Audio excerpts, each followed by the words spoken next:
وسع ربي كل شيء علما أفلا تتذكرون.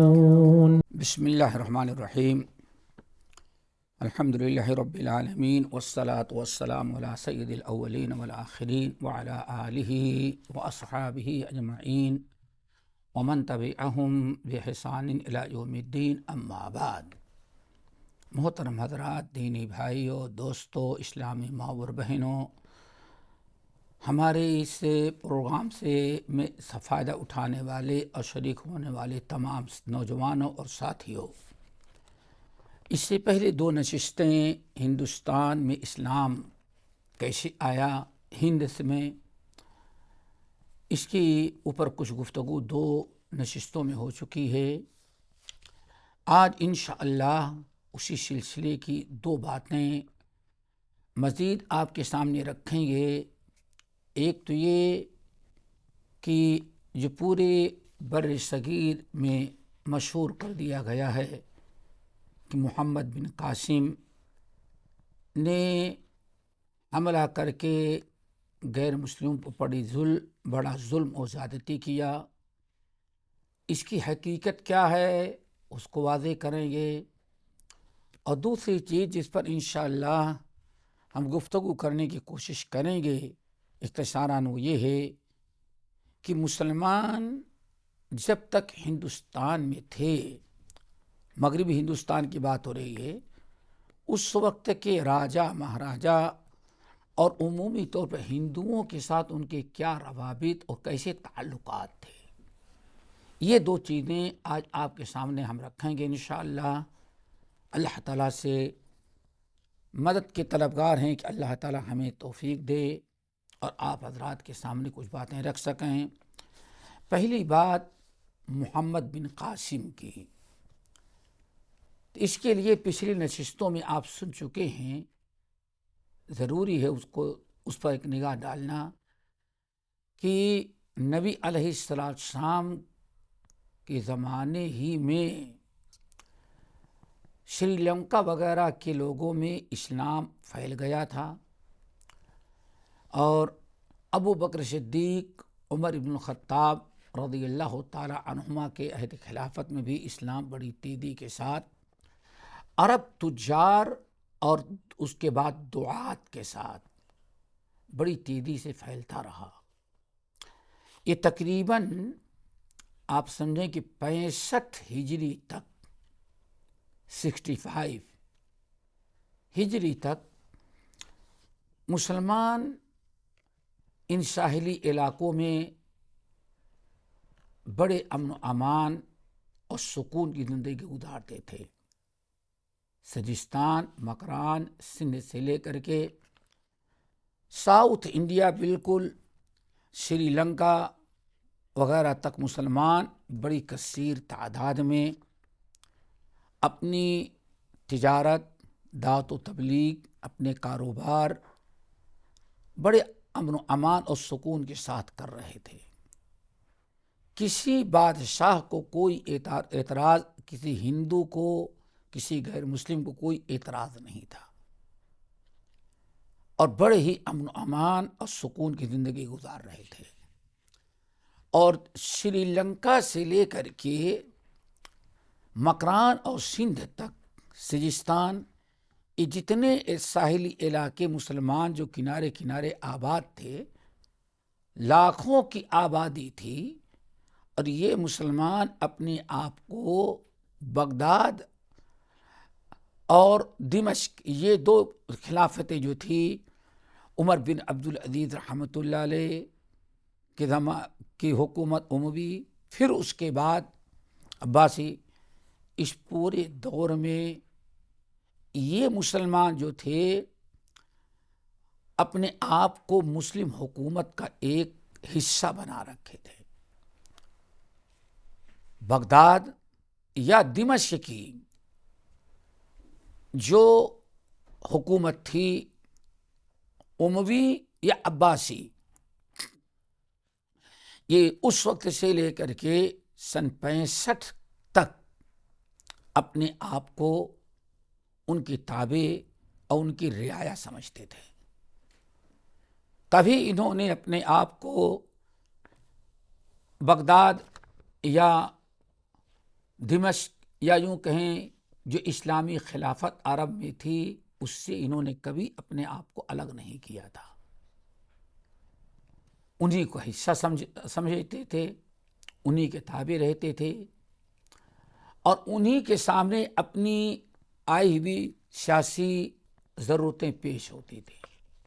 یوں سمجھیں کہ اموی اور عباسی خلافت یہ مغرب سے لے کر کے ساؤتھ تک اس ساحلی کوسٹل علاقہ جو ہے یہ پورا عرب حکومت کے تابع ہوتا تھا، یہاں تک کہ اسی بادشاہ کو اپنا بادشاہ سمجھتے تھے، اس کا ایک حصہ سمجھتے تھے، اور جمعے کے خطبے میں، عیدین کے خطبے میں انہی اسی خلیفہ کا ذکر کرتے جو چاہے اموی خلیفہ ہو دمشق کے پائے تخت پر یا عباسی ہو بغداد کے پائے تخت پر۔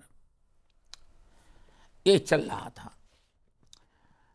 65 ہجری کے بعد جب مروان بن حکم خلیفہ بنا تو عمان کے بڑے قبائل اور وہاں پوری حکومت ان کی تھی، 2 بھائی تھے عمان کے قبیلے بنو اسامہ کے 2 شخص، دونوں سگے بھائی تھے، یہ بڑے ہی مدبر سیاسی تھے اور یہ باقاعدہ اسلامی حکومت کے تابع زندگی گزارتے تھے، لیکن دونوں تھے بڑے شاطر۔ انہوں نے بہت ساری فتوحات حاصل کی، آخر میں ان میں 2 بھائی تھے، ایک معاویہ بن حارثہ اور ایک محمد بن حارث، یہ 2 بھائی تھے، معاویہ بن حارث اور محمد بن حارث، یہ علافی قبیلے سے ان کا تعلق تھا۔ یہ دونوں مل کر کے دھیرے دھیرے سندھ وغیرہ پر اس ساحلی علاقے میں جو مسلمان ہندوستان میں موجود تھے ان میں گھس کر کے انہوں نے بغاوت کرنا چاہا۔ یہ سب سے پہلا اختلاف تھا، اور انہوں نے بغاوت اس انداز سے کیا کہ تقریباً 65 سے لے کر کے 79 تک ان دونوں بھائیوں نے مرکزی حکومت بغداد سے بغاوت کر کے ایک بہت بڑا طبقہ اپنا ہموار کر لیا کہ ہمیں عرب کی حکومت یا بغداد کی حکومت کے ساتھ ہمیں نہیں رہنا ہے۔ 25 سے 69 یعنی 79 تک انہوں نے بہت بڑا کام کیا اور بڑی محنت کی۔ مکران، سندھ، سجستان، یہ جو ملتے ہوئے علاقے تھے اس پر انہوں نے بڑی محنت کیا۔ مروان بن حکم اور اس کے بعد انتقال کے بعد عبد الملک بن مروان، ان دونوں نے بہت کوشش کی لیکن بغاوت دبا نہیں سکے۔ حجاج ابن یوسف جو تھا وہ عراق اور مشرقی ممالک یعنی سندھ، سجستان، مکران، ان علاقوں کا گورنر تھا۔ اموی حکام کی طرف سے حجاج ابن یوسف ان علاقوں کا گورنر تھا۔ اس نے بہت ہی کوشش کی، کامیابی نہیں ہوئی۔ سندھ کے اور ہند کے راجاؤں کے پاس باقاعدہ اس نے لیٹر لکھا، پہلے تو کچھ کوشش کی، کامیابی نہیں ہوئی بلکہ نقصان ہوا، تو آخر میں اس نے راجہ داہر کے پاس ایک پیغام بھیجا کہ دیکھیں یہ دونوں بھائی آپ کے تعاون، آپ کی مدد سے بہت ہی زیادہ بغاوت اور فتنہ فساد پھیلا رہے ہیں. ابھی محمد بن قاسم نے کوئی حملہ نہیں کیا. اب یہ بات غور سے یاد رکھیں تاکہ بات سمجھ میں آئے کہ آخر محمد بن قاسم نے کیا کیا. محمد بن قاسم سے پہلے سن 65 سے ہجری سے لے کر کے بغاوت شروع کیا، اور یہ دونوں بھائی معاویہ بن حارث اور محمد بن حارث اللافی، ان دونوں نے بہت ہی شیطنت بغاوت کے، یہاں تک کہ مسلمان حکام نے بہت سارے علاقے جہاں اسلامی حکومت تھی انہوں نے قبضہ کر کے، بغاوت کر کے، عباسی حکومت سے تعلق توڑ کر کے اور اموی خلافت سے تعلق توڑ کر کے اپنا ایک الگ ملک، اپنی حکومت قائم کی. اس سلسلے میں بہت کوشش کی گئی. حجاج بن یوسف نے راجہ داہر کے پاس بار بار لیٹر بھیجا کہ اس فتنے کو دبائیں، آپ ان کا ساتھ نہ دیں، آپ کے بلبوتے پر وہ فتنہ فساد پھیلا رہے ہیں، ان کو ہماری حکومت کے تابع رہنا پڑے گا. لیکن راجہ داہر نے کوئی توجہ اس پر نہیں کی. حجاج بن یوسف کہ اتنے پیغام بھیجے اور اتنی تاکید کی اور اس طرح سے ان سے ریکویسٹ اور گزارش کیا، لیکن راجہ داہر نے انکار کر دیا. میں اس سلسلے میں کوئی آپ کی مدد نہیں کر سکتا اور نہ ان کو ہم ہٹا سکتے ہیں. اس سے راجہ داہر کے خلاف حجاج بن یوسف کے دل میں ایک عجیب سے خنس داخل ہو گئی کہ ہماری اس حکومت میں، اسلامی حکومت میں آج تک فساد نہیں ہوا، لیکن راجہ داہر کے سپورٹ سے اور ان کی مدد سے یہ دونوں بھائی معاویہ بن حارث اور محمد بن حارث، ان دونوں نے اتنا فتنہ فساد پھیلا رکھا ہے. بہرحال حجاج کو اس سے بڑا صدمہ لگا، ایک قسم کا بڑا جھٹکا لگا راجہ داہر سے. ایک سبب تو یہ آپ نے سن لیا کیا حالات تھے. پھر اس کے بعد تقریباً سن 80 ہجری کے اندر جب ان دونوں بھائیوں کو زور تھوڑا سا ٹوٹ گیا، کہ حجاج برابر فوجیں بھیج کر کے سرزنش کرتا رہا، یہاں تک ان دونوں بھائیوں کا زور تو ٹوٹ گیا. اللافی برادران کا، جن کا نام ہم نے بار بار بتایا، معاویہ بن حارث اور دوسرا محمد بن حارث تھا. ان کا فتنہ جیسے ختم ہوا، ایک دوسرا فتنہ کھڑا ہو گیا. وہ یہ تھا کہ عبد الرحمن بن محمد بن اشعث نامی انسان کو محمد یوسف بن حجاج نے، یوسف بن حجاج کے زمانے سے پہلے یہ اس علاقے کے والی مقرر تھے، ذمہ دار تھے. عبد الرحمن بن محمد بن اشعث اس علاقے میں یہ رہتے تھے. لیکن 80 ہجری میں جب وہ فتنہ ختم ہو گیا، 79 میں دونوں مسقطیوں کا، محمد بن حارث اور معاویہ بن حارث کا ختم ہو گیا. تو اس نے ایک عجیب انداز سے فتنہ اور بغاوت کا کام شروع کیا۔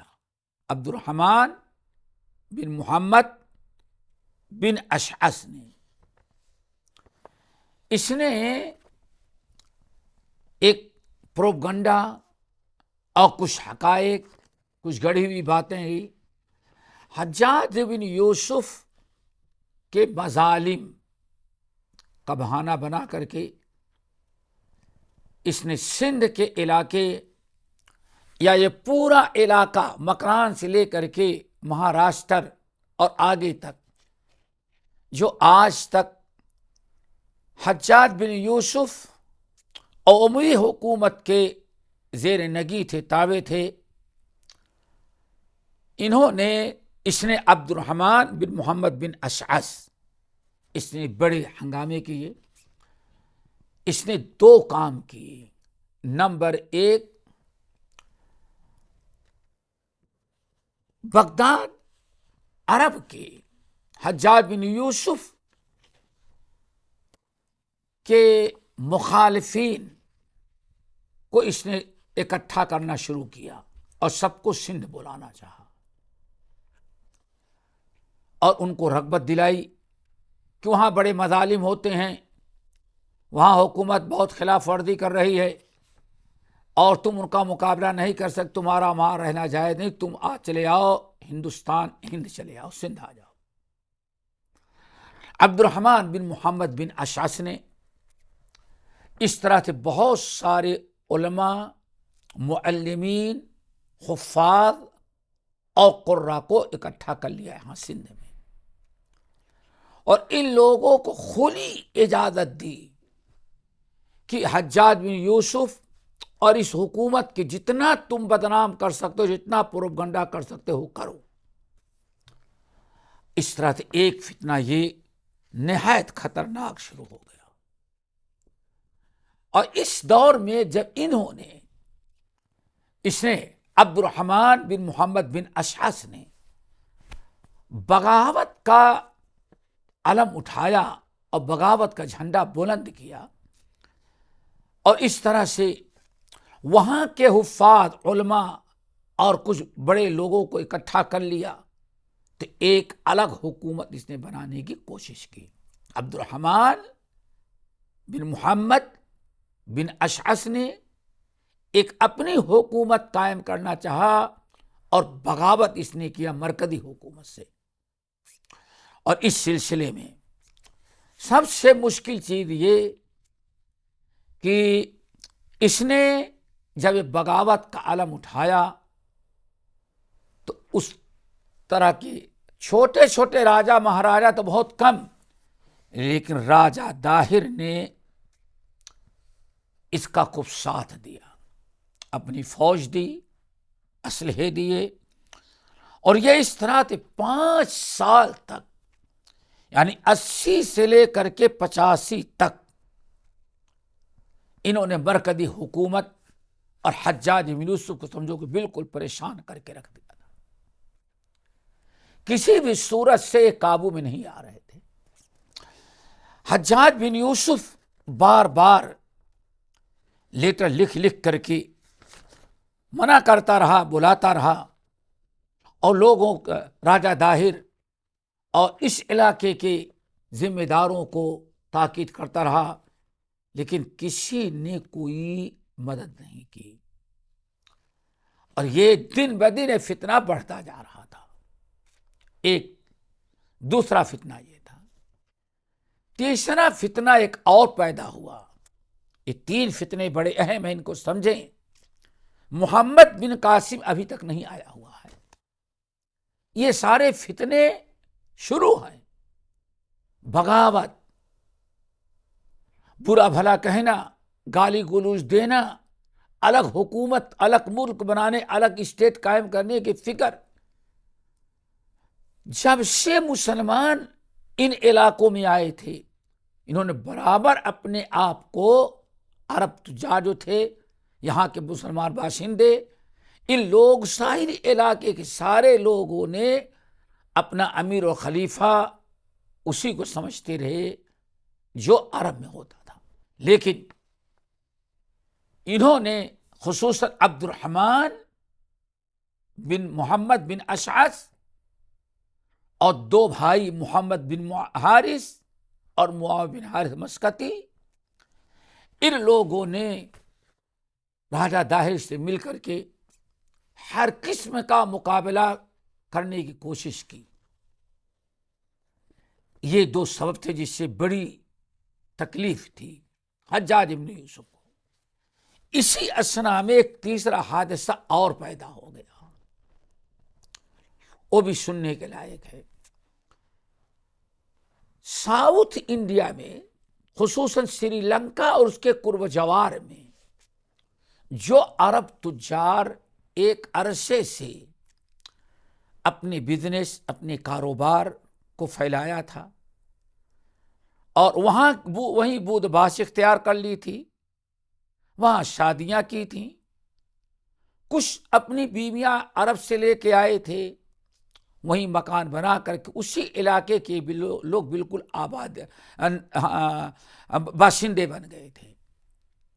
ایک عرب تاجر کا انتقال ہو گیا، وہیں اس کی تجہیز تکفین کی گئی، اس کی ایک بیوہ تھی، کئی بچیاں تھیں، کچھ اور اس طرح سے پریشان حال۔ عرب کے بیوی بچے اور تھے، راجہ وہاں کا برابر ان کا خیال رکھتا رہا، پاس پڑوس کے ہندو سب کے سب ان کا لحاظ رکھتے تھے، بڑی عزت کی نگاہ سے دیکھتے تھے۔ لیکن ایک مرتبہ وہاں کے راجہ نے اس بیوہ عورت اور یتیم بچیوں سے پوچھا کہ آپ لوگ یہاں رہنا چاہتے ہیں تو آپ کے رہنے سہنے کے سارا انتظام ہم یہاں کر دیتے ہیں، اور اگر آپ لوگ اپنے آبائی وطن عرب جانا چاہتے ہیں تو کوئی بات نہیں، ہم اس کا بھی انتظام کر دیتے ہیں۔ راجہ نے جب یہ تجویز پیش کی، سری لنکا کے بادشاہ نے اور اس کے قرب و جوار کے لوگوں نے، تو بہت ہی زیادہ بیوہ خوش ہو گئی، بچیاں بڑی خوش ہو گئیں۔ وجہ یہ تھی، بیوہ سوچتی ہمارا میکہ وہیں رہ گیا ہے، بچیاں سوچتی ہمارے دادا پردادا ہمارے خاندان کے لوگ وہیں ہیں، ہمارے چچا ہمارے رشتہ دار قرابت دار ہوں گے۔ تو بیوہ نے بھی اور بچیوں نے بھی کہا کہ ہمیں یہی زیادہ پسند ہے کہ آپ مجھے وہاں بھیجوا دیں ہمیں۔ جب عورتوں نے، اب بیوہ نے اور اس کی بچیوں نے اور کچھ اور لوگ جو آنا چاہتے تھے، انہوں نے رغبت ظاہر کی اپنے وطن واپس آنے کی، تو راجہ نے اپنی شاہی کشتیاں دیں، ان لوگوں کو بیٹھایا بڑی عزت کے ساتھ، اور ان کو تحفے تحائف دیے، اور ان کے سارے ساز و سامان اور ضروریات دی، اور اپنے سرکاری باغبان کشتی چلانے والے ناخدا اور کچھ پہرے دار، تاکہ بچیاں شرافت کے ساتھ جائیں، اس طرح سے سب کچھ تیار کر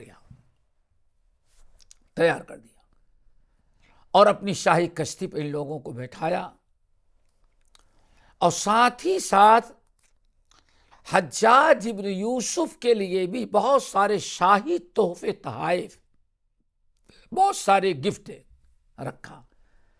ان عورتوں سے کہا یہ تم لوگوں کا ہے، اور یہ خلیفہ کو پتا حجاج بن یوسف کو دے دینا۔ کشتیاں چلی، لیکن کشتیاں راستے میں چلتے ہوئے محافظین کے ساتھ تھیں، ہوا مخالف سمت ہوئی، بیچ سمندر سے جب مکران اور سندھ کے قریب پہنچے تو طوفان نے کشتیوں کا رخ موڑ دیا۔ اب سیدھے جانے کے بجائے رائٹ ان کی کشتیاں مڑ گئیں، اور اس قدر طوفان تھا کہ کسی بھی صورت سے کشتی سیدھے جانے کے لائق نہیں تھی، اور وہ کشتیاں کوششوں کے باوجود، جو کشتی چلانے والا تھا ناخدا بہت کوشش کیا، لیکن مرد بڑھتا گیا، جوں جوں دوا کی طوفان برابر اس کو سندھ کے ساحلی علاقے کی طرف موجیں پھینکتی رہی، یہاں تک کہ اتنے قریب آ گئی کہ جو ایک عام آزاد راستہ تھا سمندر کا، موجوں نے اس سے دائیں طرف اتنے دور پھینک دیا کہ وہاں سندھ کا علاقہ، راجہ داہر کا علاقہ شروع ہو جاتا تھا۔ جب یہ کشتیاں دور سے نظر آئیں تو راجہ داہر کے ڈاکوؤں نے، یہ کہیں اس علاقے کے سندھ کے ڈاکوؤں نے اپنی کشتیوں کو لے کر کے دوڑے، بحری ڈاکو تھے، اور آ کر کے ان کشتیوں کو جو حجاج بن یوسف کے پاس اور سری لنکا کے راجا نے جو یتیم بچیوں اور بیوہ کو لے کر کے بھیجا تھا، ان کشتیوں کو ڈاکو نے چاروں طرف سے گھیر لیا اور لے کر کے آئے، سندھ کے ساحل پر اتارا، مار پیٹ کی، گالی گلوچ دیا، سارا سامان لوٹ لیا، کشتی چھین لی، کشتی چلانے والوں کو قتل کیا۔ جب یہ سب کچھ ہو رہا تھا تو وہ جو بچیاں اور ان کے ساتھ جو اور بیوہ آ رہی تھی، کچھ اور عورتیں آ رہی تھی، ان میں ایک عورت نے آواز لگائی، حجاج کا نام لیا، اللہ حجاج بن یوسف کو کب ہماری مدد کے لیے بھیجا، واہ حجاجا، اس طرح سے ایک آواز لگائی عورت۔ اللہ نے اس عورت کی فریاد سن لی، ڈاکوؤں نے کشتی لوٹ لیا، عورتوں کو بے عزت کیا، زد و کوب کیا، مار پیٹ کیا، لیکن یہ معاملہ کچھ لوگ دیکھ رہے تھے کہ یہ ڈاکو سندھی ڈاکو ہے، حدود راجہ داہر کی ہے، ان عورتوں پر جو ڈاکو ظلم کر رہے تھے اور جو چیخ رہی تھی، کچھ لوگوں نے سنا، گزرنے والے گزر رہے تھے، سن لیا، اور جا کر کے انہوں نے حجاج بن یوسف سے بتایا، کہا کہ پوری تفصیل بتائی کہ کچھ عرب بیوائیں، عرب عورتیں، کچھ اور ایسے لوگ جو وہاں پھنسے تھے، راجا نے ان سے پوچھا تو انہوں نے کہا کہ ہم اپنے وطن جانا چاہتے ہیں۔ راجا بڑے شوق کے ساتھ اور بہت ہی اہتمام کے ساتھ تحفے تحائف ساری سہولتیں مہیا کر کے اپنی شاہی کشتیوں سے بھیجا، اور راجا راستے میں موجوں نے کشتی کو سندھ کی طرف موڑا، اور جیسے سندھ کی حدود میں، سمندر کے سندھی حدود میں داخل ہوئی کشتیاں، موجوں نے پھینکا، ڈاکو نے اس طرح سے لوٹ لیا، مارا پیٹا، توہین کی، اور عورتیں آپ کا نام لے کر کے چلا رہی تھیں۔ حجاج بن یوسف کو اس پر غصہ آیا، اس نے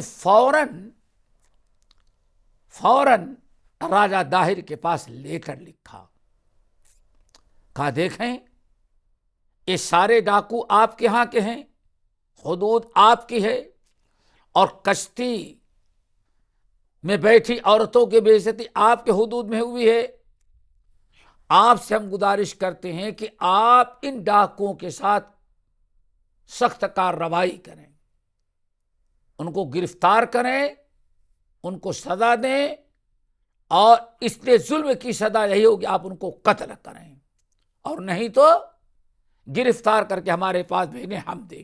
ہم ان کو سزا دیں گے۔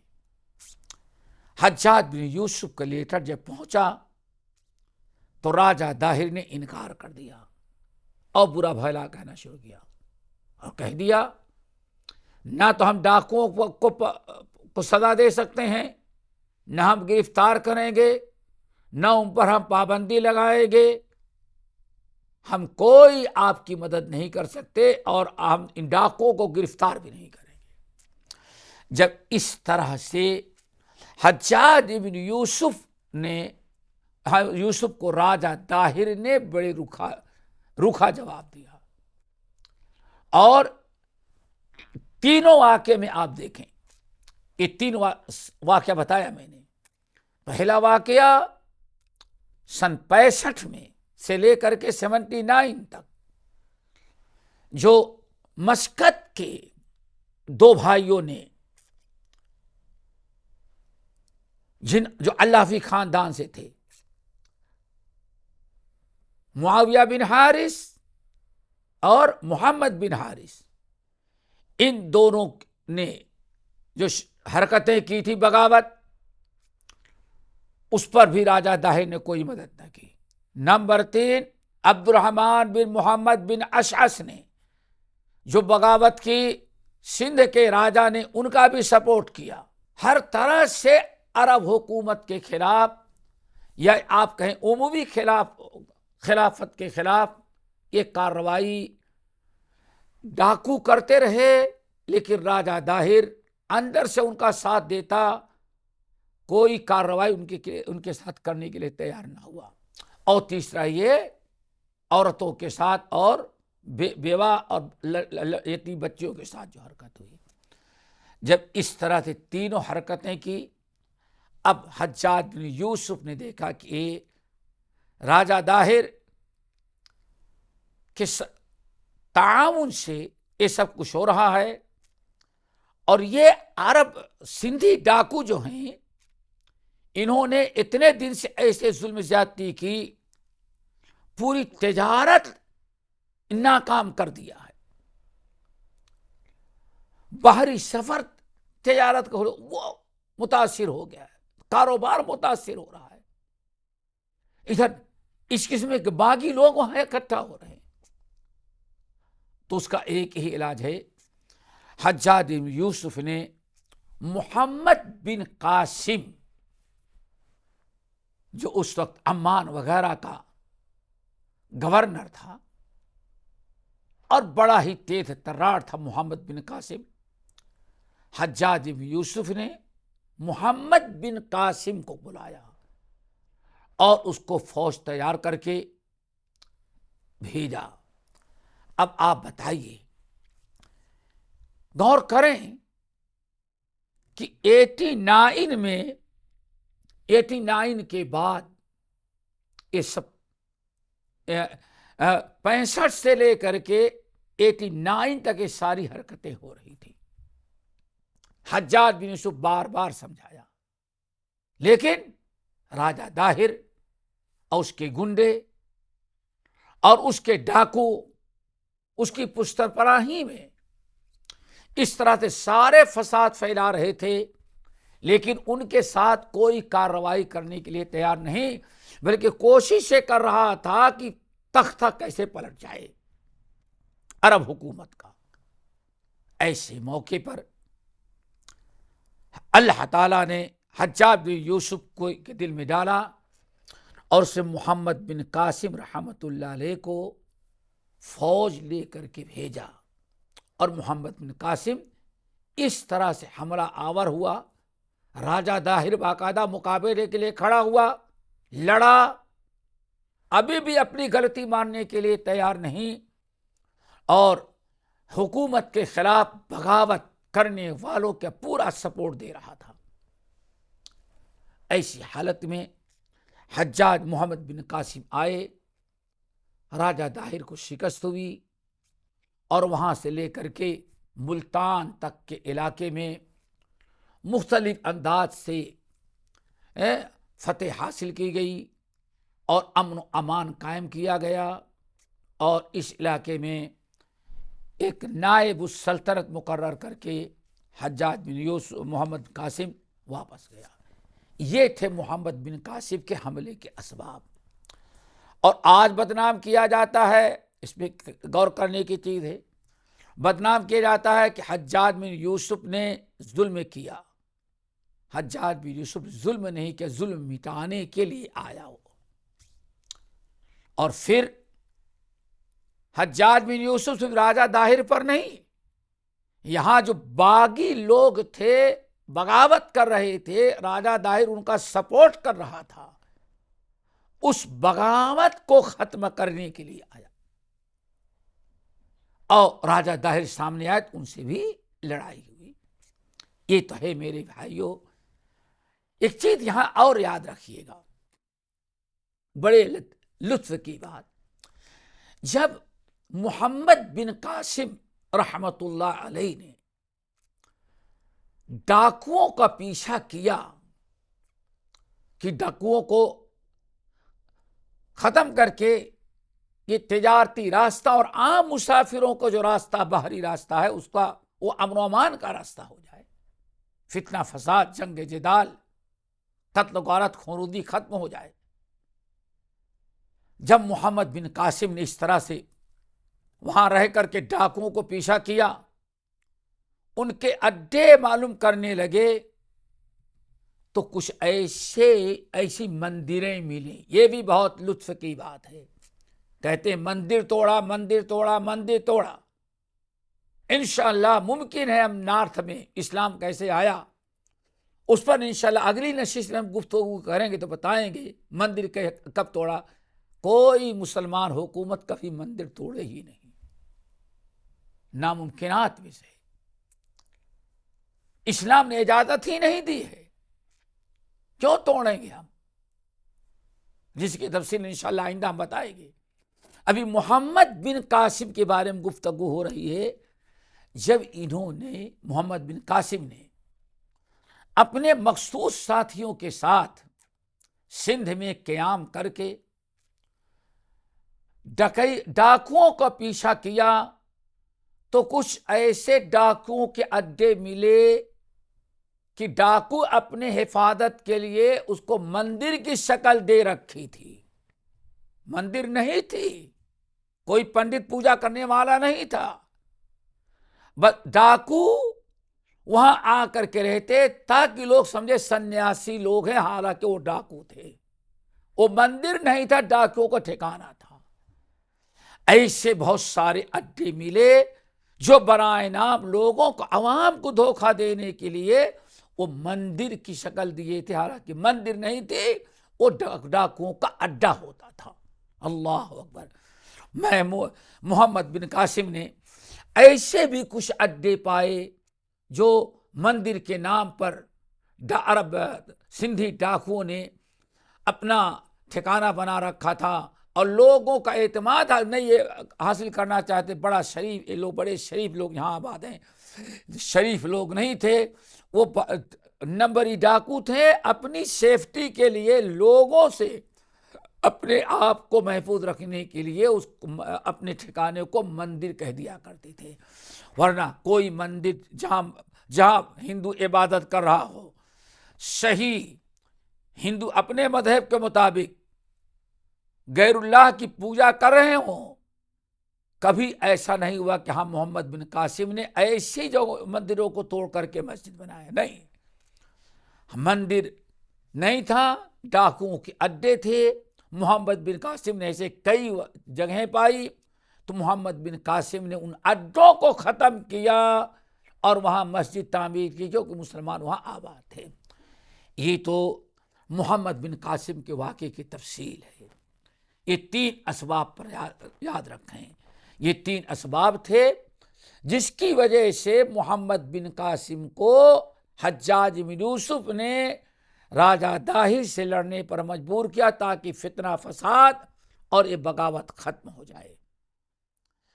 اس کے بعد دوستو ایک اور چیز ہم آپ کے سامنے رکھیں، وہ یہ کہ آخر ذرا دیکھیں، جب مسلمان اپنے اس علاقوں میں موجود تھے اور مسلم حکومتیں تھیں، ہر مسلمان اپنے آپ کو ہندو راجا مہاراجا کی رعایا سمجھنے کے بجائے یہ سمجھتے تھے کیوں یہ پورا تعلق عرب حکومت سے ہے، ساحلی علاقوں پر۔ اس وقت دیکھنا ہے کہ مسلمان کس پوزیشن میں تھے اور مسلمان کس قدر عزت کی زندگی گزارتے تھے، اور ہندوؤں کے ساتھ یا غیر مسلموں کے ساتھ ان کے کیا رویے، ان کے کیا طریقے تھے، اس پر تھوڑی سی گفتگو آپ کے سامنے کرنا بہت ہی مناسب ہوگا، بڑی ضروری ہے تاکہ غلط فہمی دور ہو۔ الحمدللہ مسلمان اپنی امانت، اپنی دیانت، اپنے تقوی، اپنے پرہیزگاری کی بنا پر ہر دل عزیز قوم سمجھی جاتی تھی۔ کہتے ہیں یہ پورا مغرب کا حصہ، یہاں راجا بلہرا کہا جاتا ہے، یہ سوراشٹر جس کو کہتے تھے، یہ سورت ہے بھڑو سے بالکل چلے جائے ادھر چیبور بامبے تھانہ تک، کہتے ہیں نہایت باوقار تھا۔ 4 بادشاہ بڑے سمجھے جاتے تھے، ان میں تیسرے نمبر کا سب سے بڑا بادشاہ دنیا کے تھا۔ اس کے بارے میں آتا ہے، ذرا دیکھیں، سلیمان نامی تاجر ہیں عرب کے، عرب کا تاجر مسلمان جس کا نام سلیمان ہے، جو برابر اس علاقے میں اپنا تجارت کرتا تھا اور ٹہا رہتا تھا، اس نے ایک بات نقل کی ہے سلیمان نے یہاں کے راجاؤں مہاراجاؤں اور راجا بلہرا کے بارے میں، کہا کہ اس علاقے کے جو راجا ہیں مسلمانوں کے، ہم لوگوں کی اتنی عزت کرتا ہے، اس قدر محبت کرتا ہے، تکریم و تعظیم کرتا ہے، اچھا سمجھتا ہے۔ کہتے ہیں کہ اس خاندان کے جو راجا ہوتے تھے بلہرا کے، ان کی عمریں بڑی لمبی ہوتی تھی، صحت بڑی اچھی ہوتی تھی۔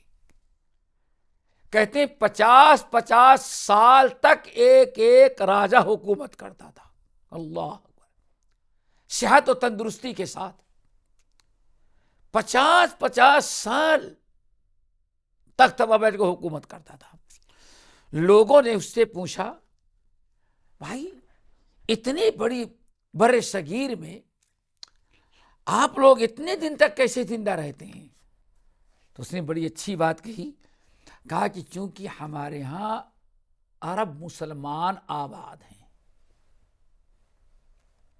یعنی وہ یہ کہنا چاہتا کہ ہماری حکومت میں، ہماری مال میں، ہماری سلطنت میں، ہمارے یہاں پیداوار میں، ہماری زندگی میں جو برکت ہو رہی ہے، اس برکت کا سبب یہ عرب تجار ہیں۔ اللہ اکبر، اس قدر مسلمانوں کو اچھی نگاہ سے دیکھا جاتا تھا۔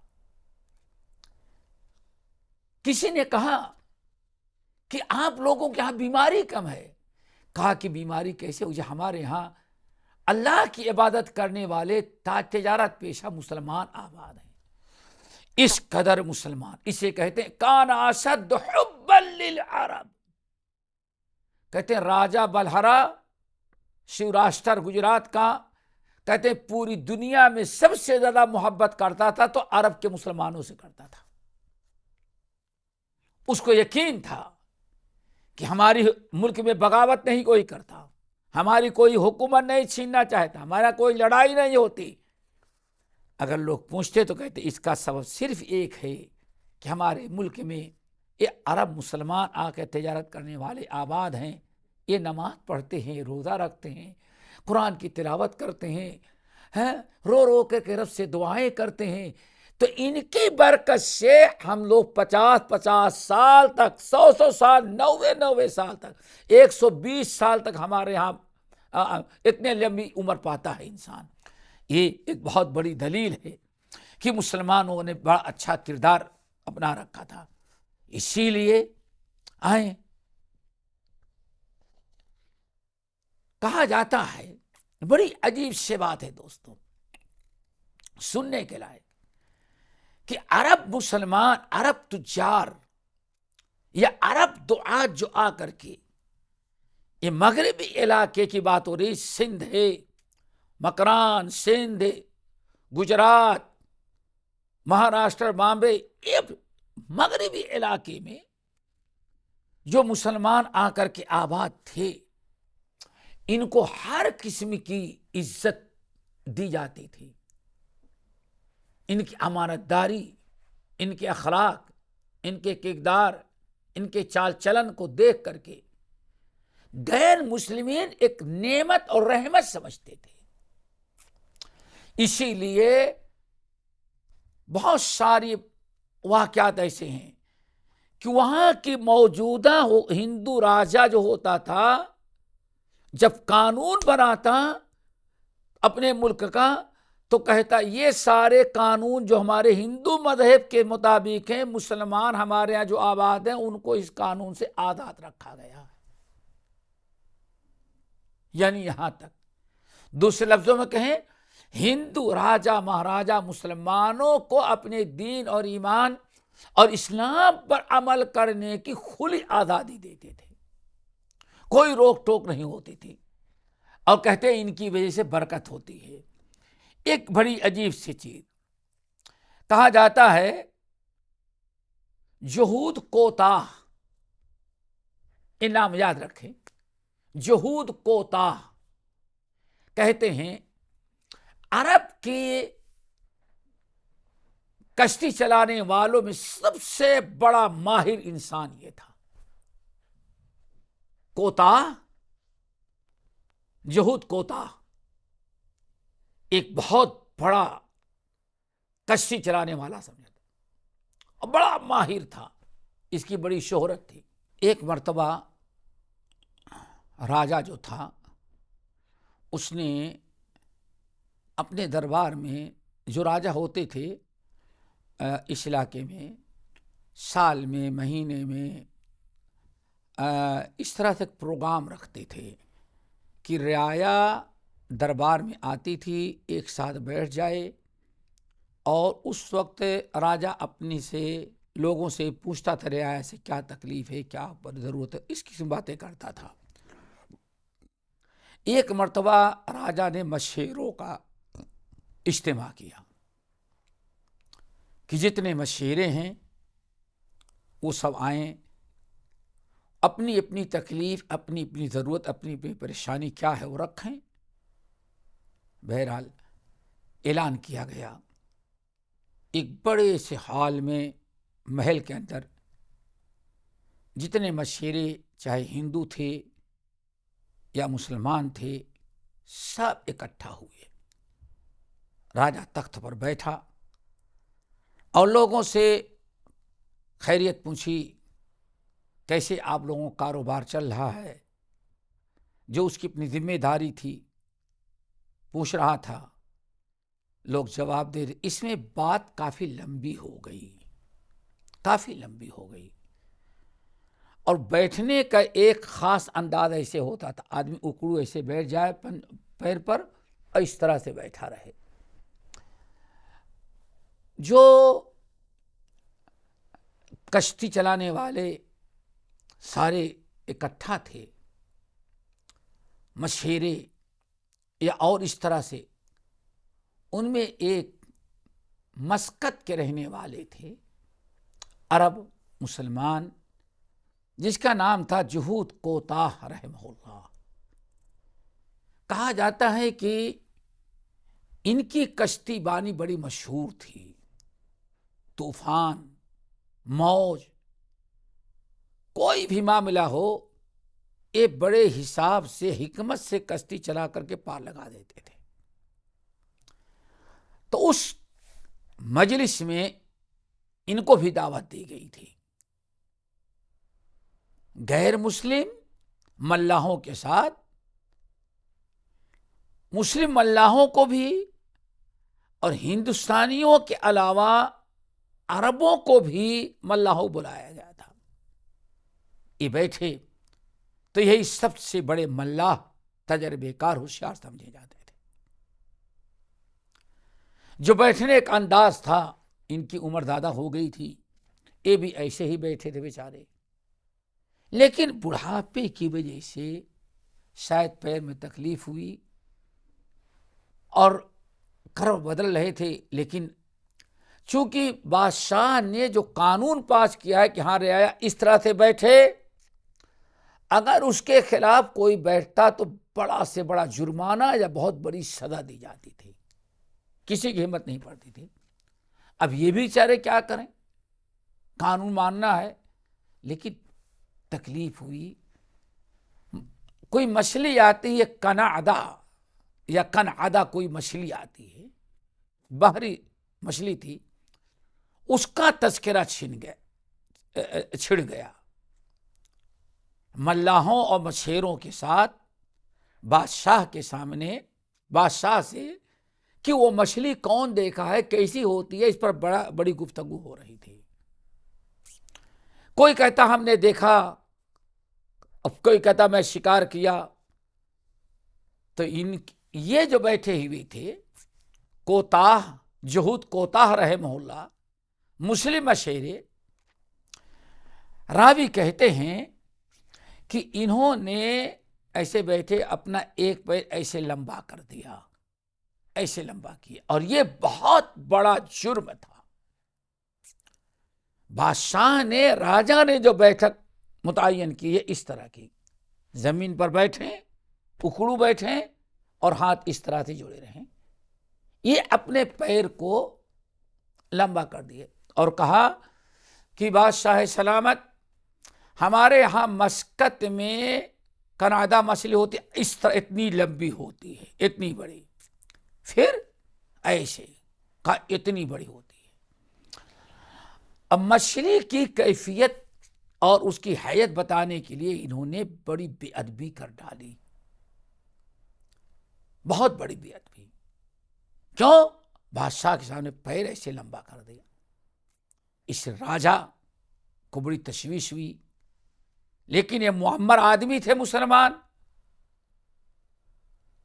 معمر تھے، کافی عمر ہو چکی تھی، اسی لیے راجا ان پر کوئی کارروائی نہ کیا، اپنے وزیر کو بلایا۔ وزیر کو بلانے کے بعد کہتا ہے یہ جو مسلمان بیٹھا ہے اس کو ادب نہیں سکھلایا تم نے؟ بادشاہ سلامت کیا ہوا؟ کہا دیکھا نہیں، وہ پیر ہمارے سامنے لمبی کر رہا ہے، لمبا کیا، اب بتا سکتا تھا اتنی لمبی ہوتی ہے، لیکن میری مجلس میں اس نے پیر لمبا کیا، کہا ایسے ہوتی، پھر دوبارہ کہا ایسے ہوتی ہے۔ وجہ کیا ہے؟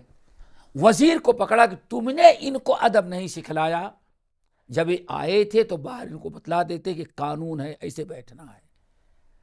وزیر بیچارہ رحم کیا بوڑھے پر، کہا بادشاہ سلامت، بات اصل یہ ہے، اس پر غصہ نہ ہو، اس مسلمان مشیرے کو سزا نہ دی جائے، بات اصل یہ ہے، بہت دیر ہو گئی تھی، بوڑھا ہے، اس کے پیر میں تکلیف ہو رہی تھی، اس لیے ایک بہانے کے ذریعے آرام حاصل کرنے کے لیے کہا ایسے ہوتی ہے۔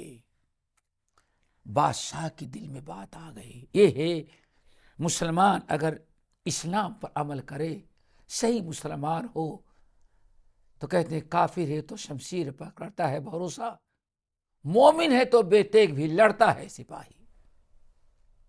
واللہ اہل علم کہتے ہیں بادشاہ سوچا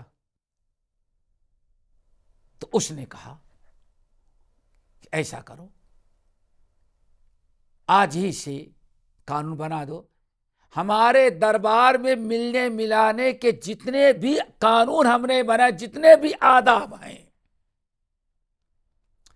اس سے پوچھو۔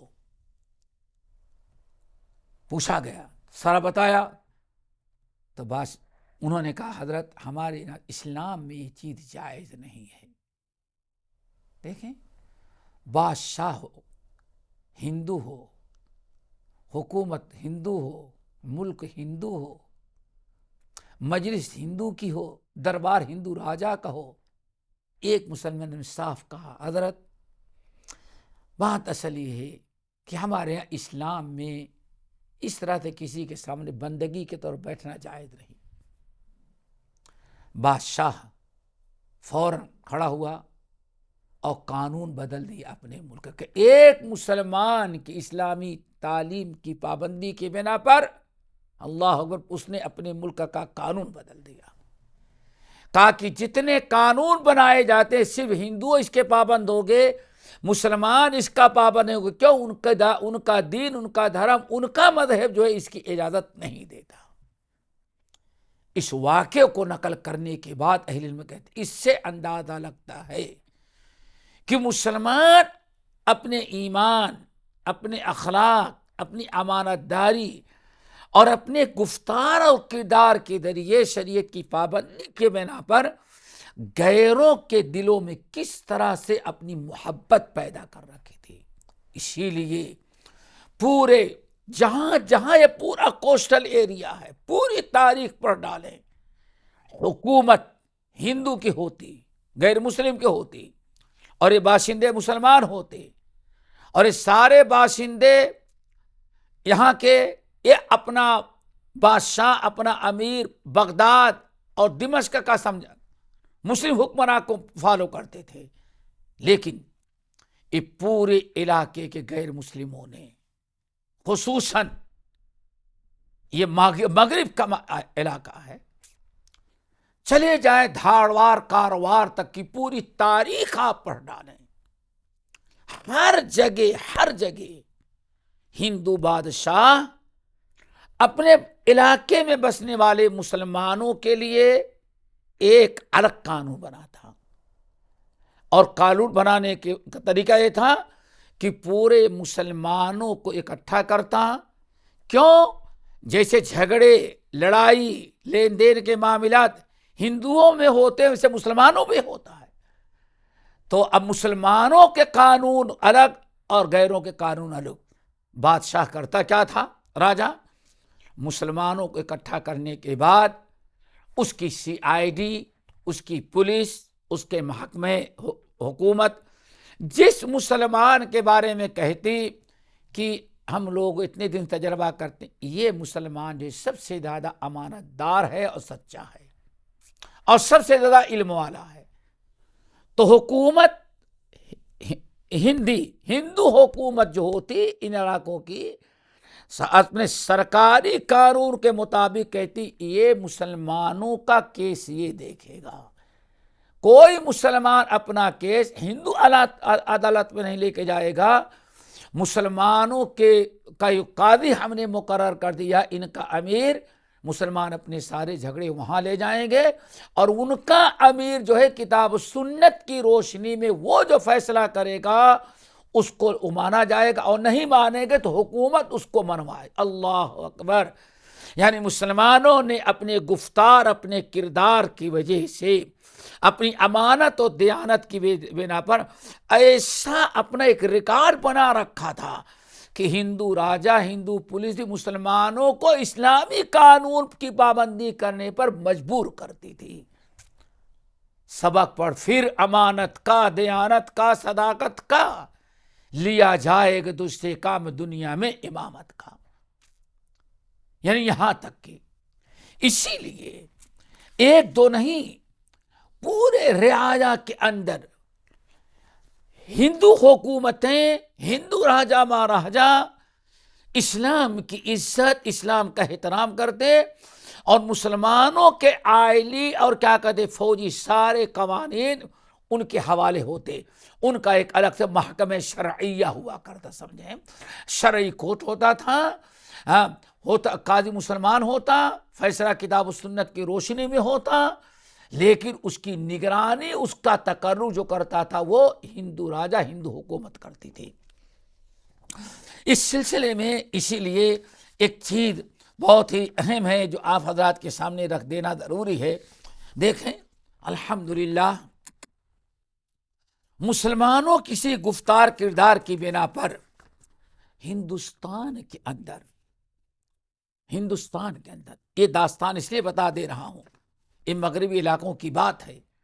دیکھیں الحمدللہ ثم الحمدللہ. یہ اس لیے اس کو یاد رکھیں کہ کبھی کسی کو زبردستی طاقت کے ذریعے کسی کو کلمہ نہیں پڑھایا جاتا، یا کسی کو لالچ دلا کر کے روپیہ پیسہ دے کر کے اس کو مسلمان نہیں بنایا جاتا. یہ جھوٹا پروپگنڈا ہے. اگر کوئی پیسہ لے کر کے مسلمان، اس کو اسلام مسلمان سمجھتا ہے ہی نہیں.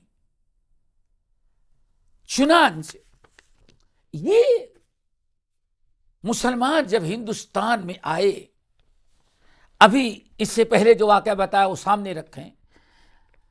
ہندو چاہے راجا ہوں، مہاراجا ہوں، پڑھے لکھے ہوں، جاہل ہوں، مالدار ہوں، اچھی پوسٹ پر ہوں، کوئی بھی ہوں، اسلام کی خوبیاں دیکھ کر کے ایک مزدور قسم کا آدمی مسلمان ہوتا تھا، پڑھا لکھا بھی ہوتا تھا، جاہل بھی ہوتا تھا، اور راجا مہاراجا بھی مسلمان ہوتے تھے.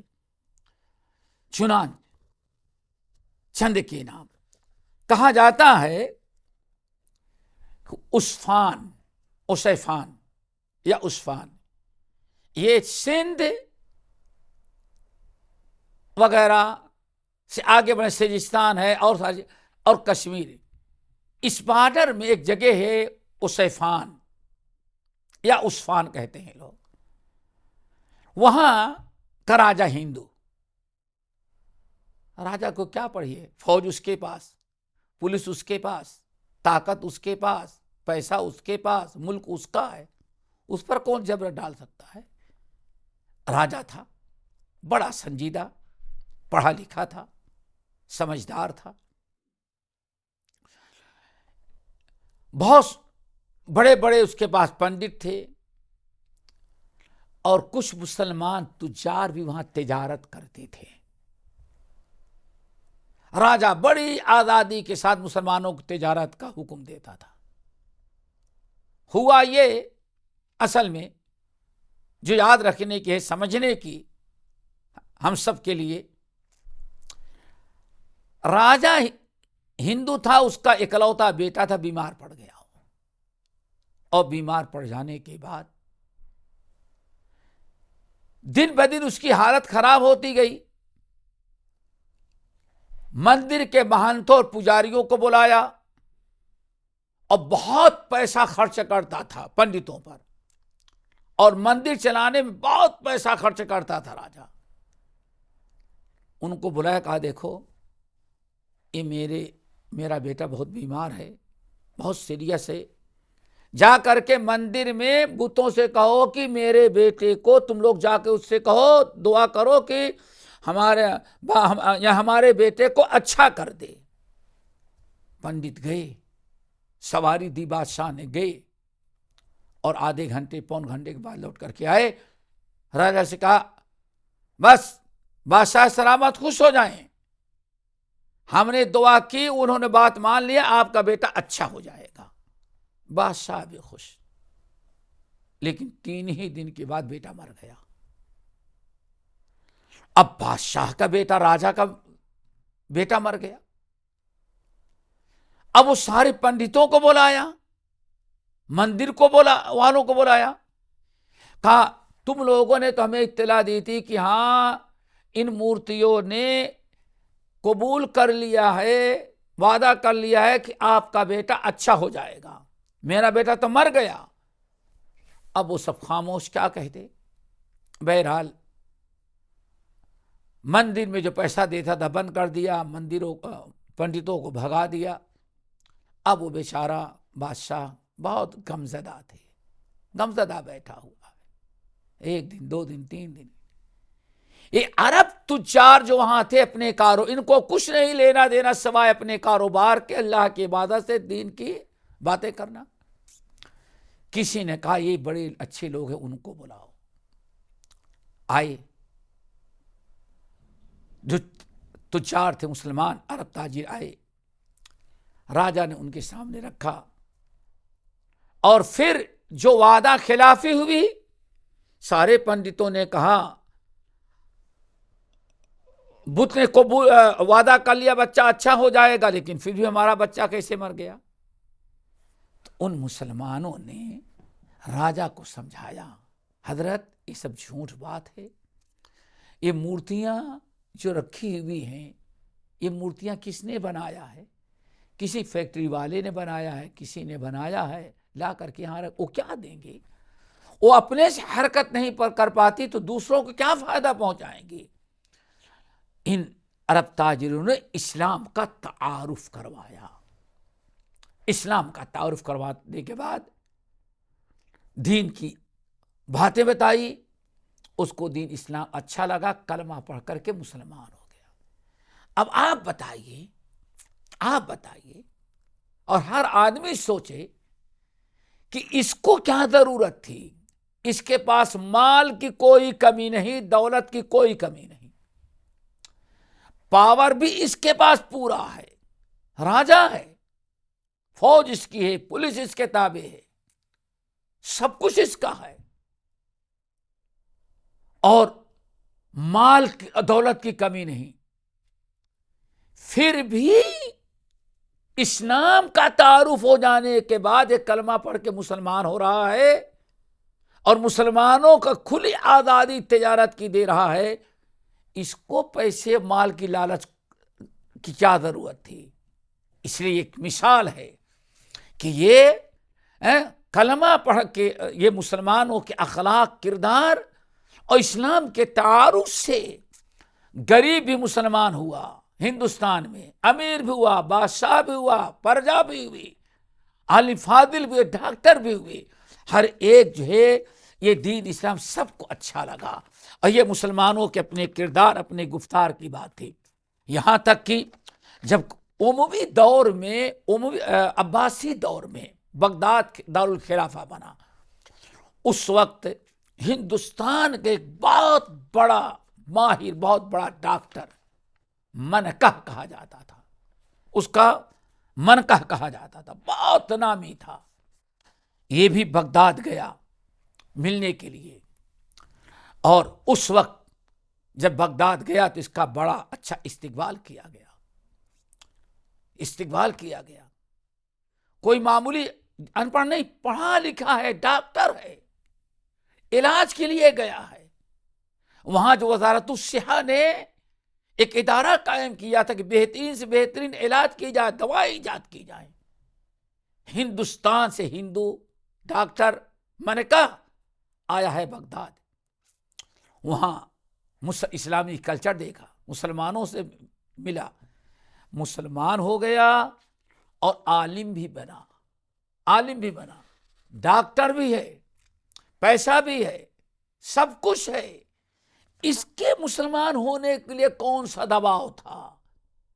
کوئی دباؤ نہیں، اسلام اپنی خوبی، اسلام اپنے اخلاق کی برکت سے عام ہوتا ہے، وہ نہ پیسہ دے کے کبھی غیر مسلم کو مسلمان بنانا، نہ اسلام اجازت دیتا ہے، نہ ایسے لوگوں کو مسلمان سمجھتا ہے، بلکہ بڑی عجیب غریب مثال ہی ہے۔ یہ منکہ حاکم جو تھا، ڈاکٹر،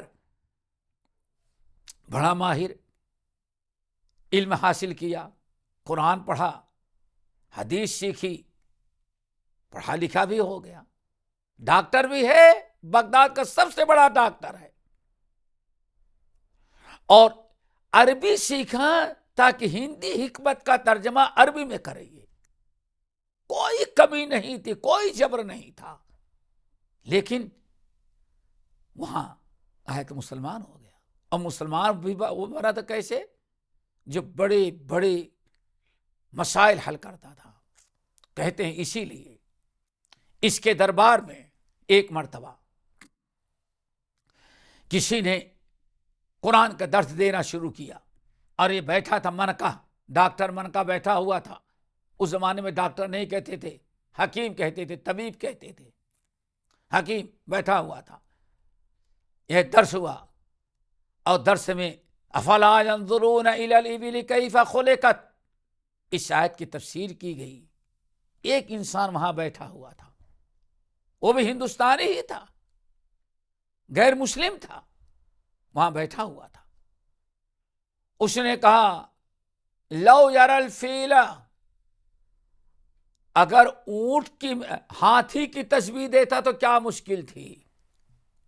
قرآن نے کہا افلا ينظرون الى الابل کیف خلقت، یہ لوگ دیکھتے نہیں اونٹ کو کہ اللہ نے اونٹ کو کس طرح سے پیدا کیا ہے. تو وہ ہندو جو تھا وہاں بیٹھا ہوا، اس نے مجلس میں کہا ارے اونٹ سے زیادہ عجیب چیز تو ہاتھی، ہاتھی کی تشبیہ کیوں نہیں دی اللہ تعالیٰ نے؟ قرآن پہ اعتراض کیا. اونٹ کو کھڑا کرو ہاتھی کو، تو اونٹ سے زیادہ عجیب قسم کی صورت اور شکل تو یہ ہاتھی رکھتا ہے. یہ بڑا، کچھ لوگ بہت غصے میں آ گئے کہ قرآن پہ اعتراض کرتا ہے، بڑے گرم ہو گئے وہاں لوگ. لیکن وہی ہندوستانی طبیب ڈاکٹر منکا، جو ڈاکٹری کے ساتھ اسلام لایا تو عالم بھی بنا، اٹھ کر کے کھڑا ہوا. کہا لوگ غصہ نہ ہو، ہم اس کو سمجھاتے ہیں. کتنی پیاری بات سمجھائی. کہا بھائی اس کا اعتراض یہ ہے کہ اللہ نے فرمایا افلا ينظرون الى الابل کیف خلقت، اونٹ کو دیکھو اللہ نے کیسے اونٹ بنایا ہے، اونٹ کو بنایا ہے.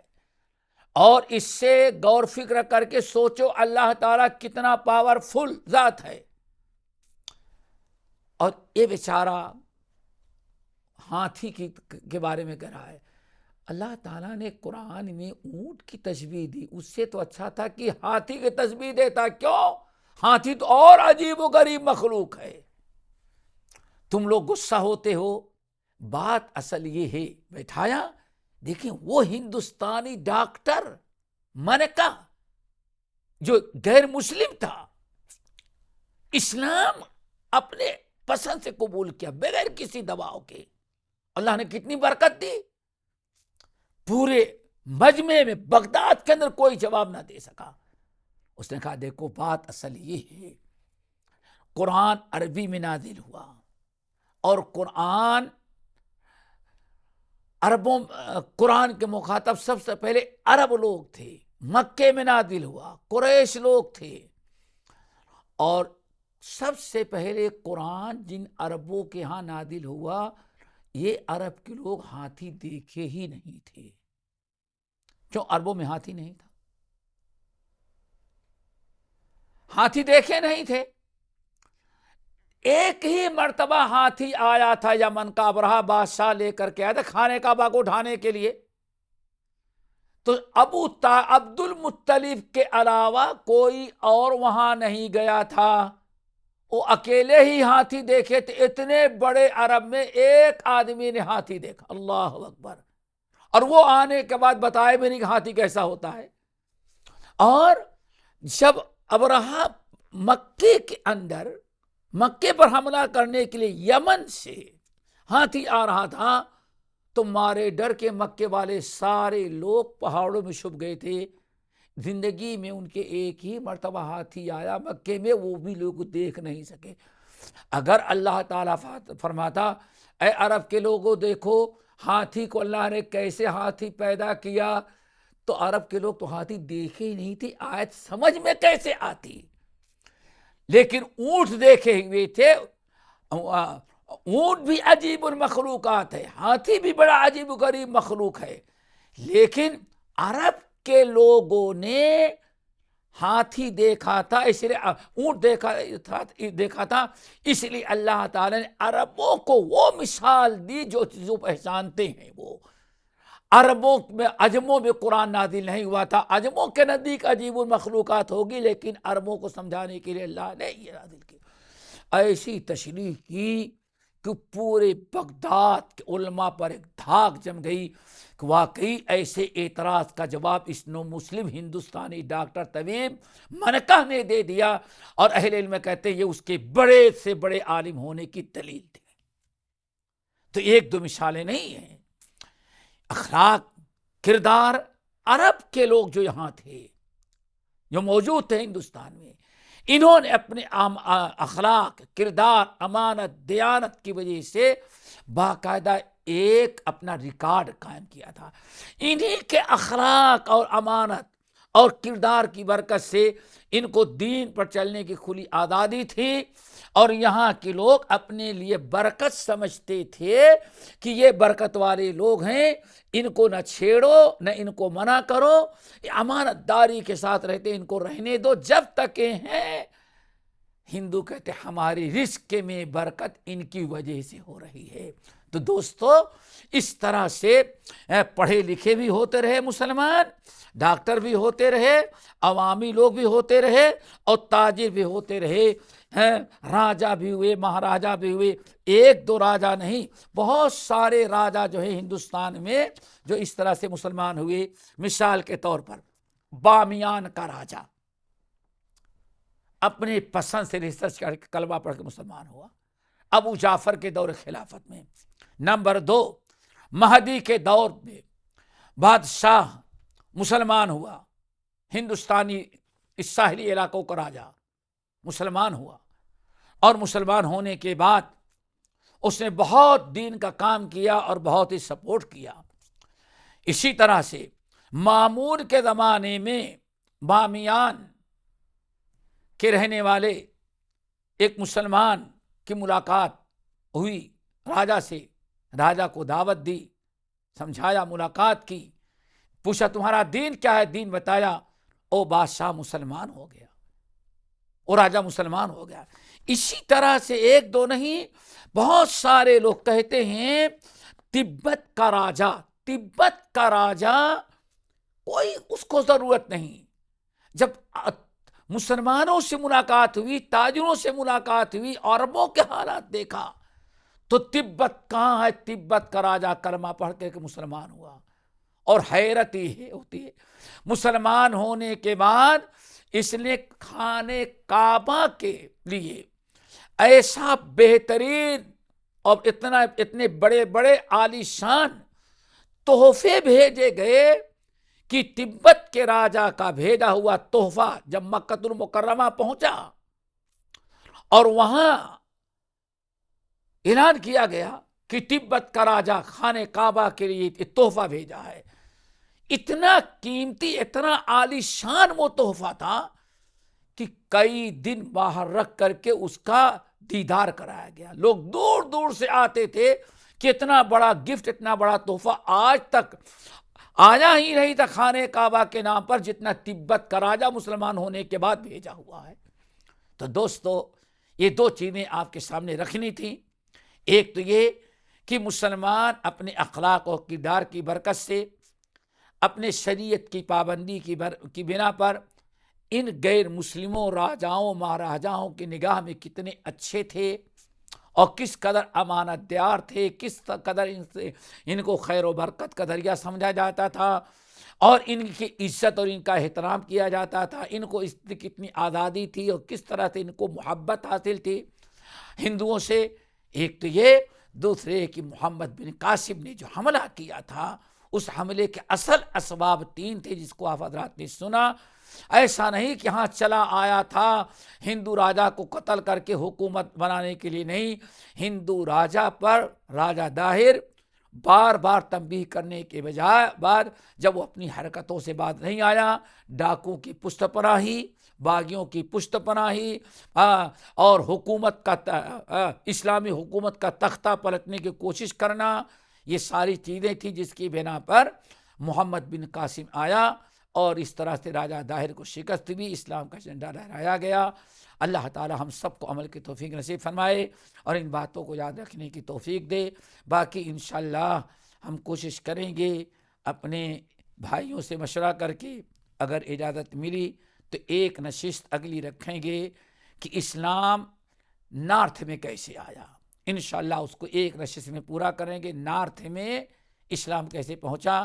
انشاءاللہ اس کا اگلی نشست میں ہم تذکرہ کریں گے، اگر ساتھیوں نے ساتھ دیا۔ اقول قولی ھذا واستغفر اللہ من کل ذنب واتوب الیہ۔